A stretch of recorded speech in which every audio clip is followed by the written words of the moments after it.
Hey guys, Grady's mom here with a cooking video for you guys for my twice baked potatoes, and I've been making these for a long time and I've found a way that is just tried and true to where they come out the best. Now I'm going to do them with just some cheddar cheese, some bacon bits. However, the bacon is completely optional. The main thing that's going to really give it that nice twice baked potato feel is just your cheese. I think cheddar is the best, but I am just a cheddar cheese fan. So if you like another kind of cheese, that would be fine too. You're going to need either some half and half or some milk. And you're going to need some olive oil, some parsley, either dried or fresh. I have the dry. So I just have this here, and then I have my backup parsley if I need that. You're also going to need some chopped onion. However, if you don't have this kind, you could use like onion powder just for the onion flavor. And then some salt and pepper and some butter. So what I have is a big, huge sheet pan that I have lined with aluminum foil. And then I have a little shallow dish with about, I don't know, about 1/4 cup of olive oil. It doesn't matter what kind of olive oil you use. I always say if you can use a good one, use it, you know, good quality. But if you just have a regular kind of generic olive oil, that's fine too. So I have just used up the rest of this. And then I have this one as a backup. So first thing I'm going to do is I have my oven preheating to 400 degrees. I'm going to take these, as many as I want to roast or I can fit on this pan, out of the bag. And the first thing I'm going to do is I'm going to poke holes in each potato with a fork. And then I'm going to get them in the olive oil bath. I'm going to put some salt and pepper in here. And the reason we want to do that is to get the skins crispy. It gives the skins a better flavor since a lot of people find the potato skin bland. So I'm just going to get the holes poked in here, get these kind of dipped in the bath with salt and pepper and the oil, and get them on the tray. And then I will show you guys how they look before they go into the oven. Okay guys, so I have 8 potatoes. I tried to pick the bigger ones in the bag because since they're going to be twice baked, after they cook or they bake, we're going to cut them in half and we're going to scoop out the inside. So you want, you know, a bigger potato if that's possible. So I just have put some salt and pepper, it's hard to see, in the olive oil. And now that my potatoes are poked, I don't know if you guys can see these puncture holes from the fork. You're not going to want to, you can't forget that step, because if you don't poke the potatoes, they're going to blow up in your oven and that's not going to be fun for anybody. So I've poked them all, and now I'm just getting them into this little olive oil bath. Now you don't have to get every single inch, but you definitely want a nice coat. And then you're just going to put them in the bath and then put them right on the baking dish. So I am just going to keep coating like this. I try to get the ends if I can, because like I said, if this step isn't necessary, but it's, in my opinion, a nice little extra step because it gets the skin crispy and flavorful. You know, a little bit of salt and pepper on there, and the oil really gives it a nice crispiness, and they don't get greasy. And I actually like to eat the potato skin, and I figure since I do like the skin part, why not give it a little extra flavor, because we all know potato skin alone is not exactly the most delicious thing. So I'm just going to keep bathing these in and getting them on the tray. Again, they are all poked, and then I'm going to put them in my preheated 400 degree oven for about 1 hour, and then I will show you guys how to make these into something extremely delicious. Also, guys, I wanted to add, okay, as you can see, they are all soaked nicely and coated nicely in that olive oil. If there's a little extra oil in the pan, that's fine. It's just olive oil and it's not going to do any harm to the potato. I wanted to note, the reason I am making 8 is because I consider these kind of a treat, since they are a couple step process. They're not like you just roast the potatoes and eat them. There is a little bit of a process to these. So I figure since my husband and I and Grady probably won't really be into these, maybe I can get him to try a little bit. He definitely won't eat the skin. The reason I'm making 8, even though it's just pretty much my husband and I, is these don't last in my home. So even though tonight we'll have these for dinner, and we obviously will have leftovers, because out of these 8 potatoes, since we're going to cut them in half, we're going to get 16 halves that are going to be stuffed with ooey gooey cheese and bacon and all kinds of seasonings. Even though there's going to be 16 halves and we will have some left over tonight, the rest of what's left will get eaten very quickly. There are times too when I'd make double this amount and make 16 full potatoes and get 32 halves. and then I would freeze them. They do freeze really well. So I'll talk more about that later in the video, but this is what they look like before they're gonna go in the oven for 1 hour. Okay, so while my potatoes are baking, I have a big mixing bowl. It might be a little bit bigger than what I need, but all those potatoes, the insides, after they're done baking, have to be scooped out into this bowl. So in the bowl, I'm just gonna add these bacon bits. Now, this is a small 3-ounce bag. As you can see, it's almost empty. So obviously we need to remove this little freshness thing. Again, the bacon is optional. If I had a full bag of these, I'd throw them in. Who doesn't love bacon with potatoes? But I didn't. I only had about, I don't know, a third of a bag. So I just threw in what I had. I have an 8-ounce bag of cheddar cheese, and I'm gonna throw in about 3/4 of it. Now it sounds like a lot, but there's a lot of potato that's gonna be going in here. And then the rest of the cheese I'm gonna preserve just in case I feel the need to top the potatoes before they go back in the oven, because again, these are twice baked. Next, I'm gonna go ahead and add some butter. I use Country Crock, but you can use whatever butter that you like. I just have to grab a spoon. So I'm gonna go ahead and add quite a bit of butter because it's gonna all melt. So I'm just gonna do kind of 3 heaping spoons like that. I'm probably gonna need more, but I just don't wanna over add. Next, I'm going to add some parsley. And this is just dried parsley, and that looks like about enough. And then I might top them before they go back in the oven. And then next I'm gonna add my dried onion. And I'm just eyeballing this, but I will type up everything down below for accurate measurements. So now I have all my, I guess you could say, dry ingredients if you count the butter as dry. And I'm not gonna add my half and half yet because I wanna wait till the potato is in the bowl so I know how much liquid, meaning the half and half, I'm gonna need. I don't wanna over add anything because you can't take it really out as easy as if I were to just wait. So my big bowl is ready. I am just waiting on the potatoes to get out of the oven, and then they're gonna cool down. I'm gonna scoop all the insides out into here, and when the potatoes are nice and hot, it's gonna kind of all sort of blend together with the cheese will get melty, the butter will melt, and then I'm gonna add my half and half, and then it's gonna be delicious. So I will show you guys when they get out. Okay guys, these took 50 minutes. The rule of thumb usually is set your timer for an hour and then check them once you hit the 45-minute mark. And the way you want to check them, let me grab a knife. I just grab a sharp knife like this, like a paring knife. You can use a fork. You always want to go for the biggest potato, and you want to be able to insert your knife all the way through like that without really trying, if that makes sense. So I know they are done based on the big one because the big one is going to take longer, obviously, to cook.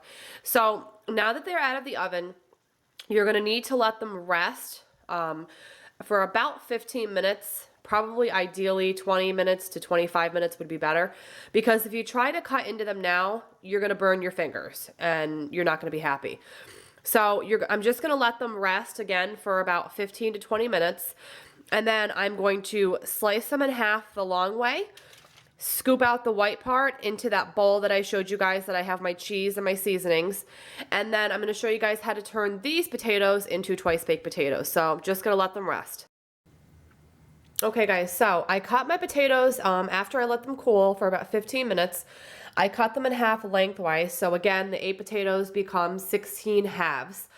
Now I wanted to show you on camera how I scoop them out. It's super easy. I just use this spoon. A teaspoon or a tablespoon is fine. And you have to be really careful because I already messed one up. I messed this big boy up. When I was trying to film me scooping it out, it's a lot harder than it looks to film a video, talk, and make sense, and do stuff with your hands. Trust me, if you don't believe me, try it. If my husband was here, I could show you guys how to scoop this white part out. But I already broke it, as you can see, so I'm going to have to try and doctor that one a little bit by being really ginger with it. So here's a good example of one that I was able to successfully do off camera. As you can see, I've hollowed it out. Now the key is you want to keep the shell of it, which is that skin. And see how it's nice and crispy there from the oil? Because you want it to be hollowed out but at the same time, you don't want to take all of the white out because then it's just going to be a floppy mess and it's not going to hold up. So I'm just going to continue off camera scooping these all out as best I can like this. I will try to deal with that one because see, it's split because when I was trying to film and scoop, I didn't really have a great view. So this one I'm going to try to be very ginger with and maybe just scoop out a little bit of the middle so I can still have it hold that form. So again, I'm just going to keep on scooping and putting all the filling into this bowl, and I will show you guys what this tray looks like when it is completely all scooped out. Okay guys, so as you can see, they are all scooped out. I did make this one worse. So this one, as you can see, it's completely separated. And then its other half got a little bit battered, if you will, also. And that's fine. Cooking's not perfect. I've said it before, and I will probably say it in all of my cooking videos. Cooking does not have to be perfect. There are ways around things. Out of all of these, I only had 2 fatalities, and still I will be able to make these work. They'll probably just be more like potato skins rather than like a half of potato. But the other ones came out pretty good. It does, like I said before in this video, this recipe is a bit time consuming because there's sort of a 2-step process, and kind of even 3 if you think about the fact that you have to do this part, which does take some skill and time. Not trying to discourage anyone from making this because it's really not that hard. It just takes patience because there's such a fine line with scooping out too much and then this happens, which again, it's fine. I'm going to doctor it up and you guys will see what I mean. So I put all the white part of the potato into that bowl. And now, since I see how much is in there, I have my half and half, and I'm just going to go ahead and add a nice splash of that. And I am now, you could use a potato masher, but I don't like a mashed potato consistency in this recipe. If you think that you would prefer a mashed potato consistency, by all means, go ahead and mash it. I am sort of going old school, and I'm just taking a wooden spoon, and I am just kind of, first, I'm going to fold the potato into the cheese and the butter and the bacon and all of the seasonings. So I'm going to start by folding that. I'm just going to keep folding this, and then I'm sort of going to do this kind of a motion where I'm sort of gently pushing down. So I'm going to do that off camera because it's much easier, and then I will show you sort of the consistency that I prefer before I go ahead and I get those shells stuck. Okay guys, so this is the consistency that I like. It is a really dark, rainy day, so I don't know how well the lighting is going to be. But if this makes any sense, they're kind of almost look frothy. Like they almost have a sort of whipped consistency, but not mashed. I do have some nice chunks in there. But there's just so much flavor going on in here with the bacon, the butter, that splash of half and half, and obviously the cheese. So now that I have it to the consistency that I like it, again, if you prefer mashed, go ahead and mash it instead of doing what I did, which is just folding in and then kind of doing that kind of a thing. So now I have my shells empty, ready to go. So I'm just going to take a teaspoon like this, and I'm going to put it, again, I'm doing this one-handed, guys. I'm going to put it into the potato. And don't be shy to use your hands. They're always going to be your best tools in the kitchen. So I am just going to spoon out this filling back into the shells and then use my hands to push it down inside of here and kind of make it even, all even out. And then I will show you guys what they look like when all these shells are filled. Okay guys, here is what they look like. I'm going to try to get real close up. As you can see, most of them are what you would call heaping. And that's fine because if you do the math, what you scooped out of these combined with that big bowl of cheese and bacon and all the spices, it's obvious that it's going to make more mixture when you combine all that other stuff. So like I said, some of these are heaping. I'm trying to get a good view for you guys. And then the little pieces that I broke, like I said, I just accepted the fact they were broken, and I still stuffed them anyways, so they're kind of more potato skin-ish looking. This one was actually sort of split, but I just kind of pressed it together, filled it up, and I think when it bakes, it will stiffen a little bit, so that one's going to be just fine. So pretty much just that one large piece is now 2 sort of potato skin-ish. So this is what it looks like. Now all I'm gonna do now is I'm just gonna top this with a little bit more cheese. I really like them cheesy.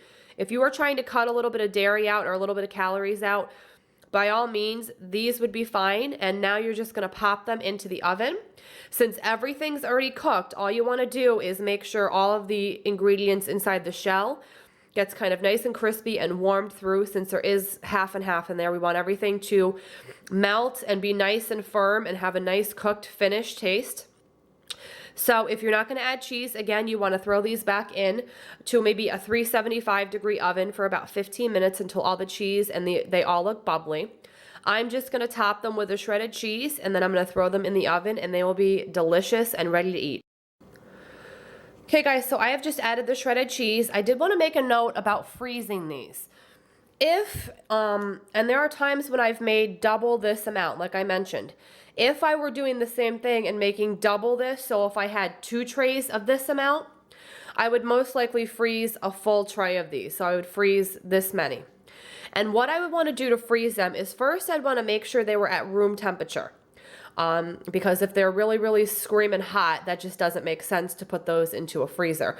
So I'd want to bring them to room temperature, and then I'd want to individually wrap each one of these in some saran wrap. So I just want to use my cling wrap. So I'm not going to do that, but I want, what you'd want to do is, I know it's a little time consuming, but it's worth it to preserve them to be as delicious as if you just made them. You'd want to put them in just like this, so you wouldn't want to put them in the oven and finish them off and then freeze them. You'd want to freeze them in this state. So you'd want to wrap each one individually in that, one layer nice and tight. After that, you'd want to wrap each one individually with aluminum foil or Reynolds wrap. So it would be 2 layers. Each one would be wrapped in this, and then each one would be wrapped on top of this in that. Then I would just take a large Ziploc bag, one of these big guys here, the gallon ones. And I would say even with the wrap, the wrapping bulks them up a little bit. I would say you could easily fit 6 to 8 of these halves even wrapped in one of those large bags, and then you'd freeze it like that. Obviously you'd want to label the bag because things look confusing and different when they're frozen, especially when they're all wrapped up like this. So again, you'd want to do 1 layer of saran wrap, 1 layer of Reynolds wrap, both nice and tight, and then you'd want to put each individual wrapped one, you could probably fit 6 to 8 of them in one of these large gallon bags, and then freeze them. I would say they'd be good to go in the freezer for up to 3 months, as long as you label them, obviously, with a date and what they are. So with that said, I'm going to pop these babies back into the oven, and I will show you guys what they look like when they get out. Okay guys, they are out of the oven, and it's hard to see without fogging up the lens, but the cheese is all crispy and they are nice and bubbly. So hopefully Grady will eat 1, and then me and my husband will each have 2 halves, so 1 whole potato, and then whatever's left will be a lunch for me tomorrow, maybe, or maybe even just in a couple nights, or maybe even tomorrow night, depending what we're, well, not tomorrow night, we're having enchilada casserole, but later in the week we'll have these. I might even pack 1 for my husband's lunch, or a couple of them. I can eat them for lunches while Grady's at school. These are a really great side dish, very filling, great party food, great for just to have with lunch, maybe with a salad or something. And really, who doesn't like twice-baked cheesy potatoes? So I hope you guys enjoyed my video for one of my favorite side dishes. Again, you can really alter it however you want it. If you don't want bacon, if you have a different cheese, whatever you want to do.